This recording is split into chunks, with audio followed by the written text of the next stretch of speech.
ഹിന്ദു മതത്തിൽ കുംഭമേള എന്നത് 12 വർഷത്തിനിടെ 4 തവണ ആഘോഷിക്കുന്ന കുംഭം എന്നറിയപ്പെടുന്ന കുടത്തിന്റെ ഉത്സവമാണ്. അത് ഹിന്ദു പുരാണങ്ങളിൽ പ്രതിപാദിച്ചിരിക്കുന്ന രീതിയിലാണ് സംഘടിപ്പിക്കുന്നത്. ലോകത്തിലെ ഏറ്റവും വലിയ പൊതുസമ്മേളനവും വിശ്വാസപരമായ കൂട്ടായ പ്രവർത്തനവുമാണിത്.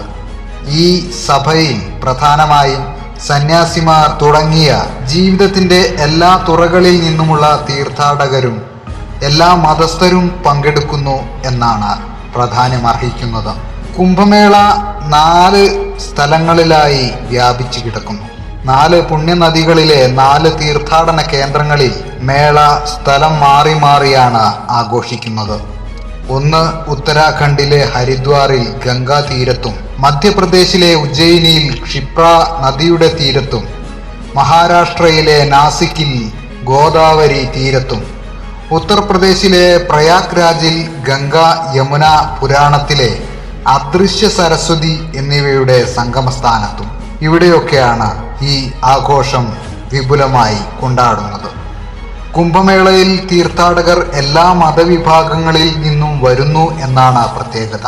ഇതുകൊണ്ട് ഉദ്ദേശിക്കുന്നത് വളരെ മുമ്പ് തന്നെ ലോകത്തിന്റെ പല ഭാഗങ്ങളിൽ മാറി താമസിച്ചിരുന്ന ഒരേ മനുഷ്യരുടെ തന്നെ പല വിഭാഗങ്ങൾ ഒരു സ്ഥലത്ത് സംഗമിച്ചിരുന്നു എന്നുള്ളതാണ് തെളിവായി കാണിക്കപ്പെടുന്നത്. അത് ഒരു പ്രത്യേക ദിവസങ്ങളിൽ അവർ വീണ്ടും ഒന്നിച്ച് കണ്ടുമുട്ടിയിരിക്കാം. ഹിന്ദുക്കളിൽ മാത്രമല്ല ഈ പ്രത്യേകത, മുസ്ലിം ക്രൈസ്തവ മതവിഭാഗങ്ങളിലും ഈ പ്രത്യേകത കണ്ടുവരുന്നു. കാരണം എല്ലാവരുടെയും പൂർവികന്മാർ ഒന്നു തന്നെയാണ്. ഒരേ ആചാരം തന്നെ പല കാലാവസ്ഥകളിൽ പല വേഷപ്പകർച്ചകളിൽ കൊണ്ടാടുന്നു എന്നതാണ് ഈ മനുഷ്യരുടെ പ്രത്യേകത. കുംഭമേളക്കിടെ നിരവധി ചടങ്ങുകൾ നടക്കുന്നുണ്ട്. ആനപ്പുറത്തും കുതിരകളിലും രഥങ്ങളിലും പേഷ്വായി എന്നറിയപ്പെടുന്ന അഖാഡകളുടെ പരമ്പരാഗത ഘോഷയാത്രയും, ഷാഹി സ്നാൻ സമയത്ത് നാഗസാധുക്കളുടെ തിളങ്ങുന്ന വാളുകളും ആചാരങ്ങളും, കുംഭമേളയിൽ പങ്കെടുക്കാൻ ദശലക്ഷക്കണക്കിന് തീർത്ഥാടകരെ ആകർഷിക്കുന്ന നിരവധി സാംസ്കാരിക പ്രവർത്തനങ്ങളും ഇവിടെ നടക്കുന്നു. 2025 ജനുവരി 13 മുതൽ ഫെബ്രുവരി 26 വരെ പ്രയാഗ്രാജ് ജില്ലയിൽ വെച്ചാണ് 2025 മഹാകുംഭമേള നടക്കുന്നത്. കുംഭമേളയിൽ ഒഴുകുന്ന ഈ നദി ഗംഗാ നദിയാണ്.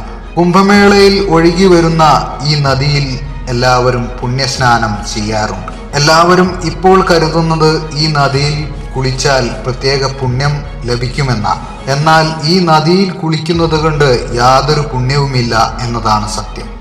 ഈ നദിയിൽ കുളിക്കുന്നത് കൊണ്ട് രോഗങ്ങൾ മാറും എന്ന് ഒരു തെളിവും ഇതുവരെ ലഭിച്ചിട്ടില്ല.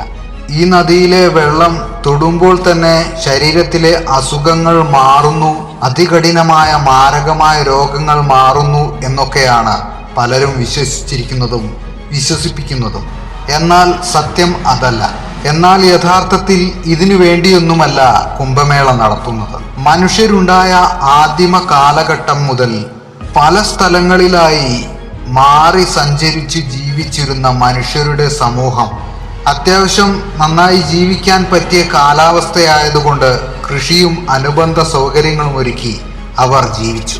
പിന്നീട് അവർക്ക് തുടർച്ചയായി ജീവിക്കേണ്ടി വന്നതിനാൽ, അഥവാ പരമ്പരകളായി ജീവിക്കേണ്ടി വന്നതിനാൽ കൃഷി, കന്നുകാലി പരിചരണം എന്നിവയിൽ പ്രാമുഖ്യം നേടുകയും ഒരു പ്രത്യേക സംസ്കാരം രൂപപ്പെടുകയും ചെയ്തു. ഇതാണ് ആദിമ ഹൈന്ദവ സംസ്കാരം.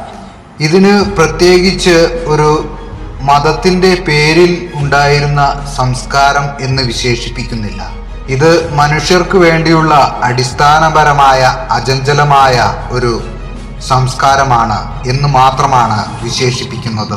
പിന്നീട് എല്ലാ സംസ്കാരങ്ങളും ഉൾക്കൊള്ളുന്ന ഈ സംസ്കാരത്തിന്റെ സമാഹരിച്ച ഗ്രന്ഥങ്ങൾ ഇറക്കുന്നതും ഭാഷാ അടിസ്ഥാനത്തിലുള്ള ഹിന്ദു എന്ന് നാമകരണം ചെയ്യപ്പെടുന്നതും. അതോടെ ഈ സംസ്കാരം ഹിന്ദു സംസ്കാരം എന്നറിയപ്പെടുന്നു. ലോകത്തിന്റെ പലയിടങ്ങളിലേക്കും എത്തിയ മനുഷ്യർ ഒരു സ്ഥലത്തു നിന്നായതുകൊണ്ട് തന്നെ അവർ വീണ്ടും ഒന്നിക്കുവാനുള്ള സംഗമ സ്ഥാനമായി കണ്ടുവച്ചതാണ് ഇത്തരത്തിലുള്ള മഹാസംഗമ സ്ഥാനങ്ങൾ. ഇത് രാജ്യത്തിന്റെ പല ഭാഗങ്ങളിലായും ഉണ്ട്. അവർ വീണ്ടും ഒരുമിച്ച് കാണുന്നതും അവരുടെ ആശയങ്ങൾ പങ്കുവയ്ക്കുന്നതും അവരുടെ അറിവുകൾ സമാഹരിക്കുന്നതും ബന്ധങ്ങൾ കൂട്ടിയോജിപ്പിക്കുന്നതുമാണ് പുണ്യകരമായി കാണുന്നത്. എന്നാൽ കാലക്രമേണ പുണ്യസ്നാനങ്ങളിൽ കുളിക്കുന്നത് വളരെ നല്ലതാണെന്നും അവിടെയുള്ള ആരാധനാലയങ്ങളിൽ തൊഴുന്നത് വളരെ പുണ്യകരമാണെന്നുമൊക്കെ അന്ധവിശ്വാസങ്ങളായി ജനങ്ങളുടെ മനസ്സിൽ പതിയുകയുണ്ടായി. ഗംഗാനദിയുടെ തീരത്തുള്ള മഹത്തായ സംസ്കാരത്തിനാണ് ഏറ്റവും പ്രാധാന്യമുള്ളത്. അതാണ് ഗംഗാനദി ഒഴുകുന്ന തീരത്തുള്ള ആഘോഷങ്ങളുടെ എല്ലാം പ്രത്യേകത. ആ പ്രത്യേകതയിൽ ജീവിച്ചിരുന്നവർ ഒരു രാജ്യത്തിന്റെ ഭാഗമായതോടുകൂടി ആ രാജ്യത്തെ മുഴുവൻ ബാധിക്കുന്നതായി മാറുകയും ചെയ്തു. യഥാർത്ഥ വിവരണങ്ങൾക്കായി BN ന്യൂസ് കേരള സബ്സ്ക്രൈബ് ചെയ്യുക. നിങ്ങളുടെ വിലയേറിയ അഭിപ്രായങ്ങൾ കമന്റ് ബോക്സിൽ അറിയിക്കുക.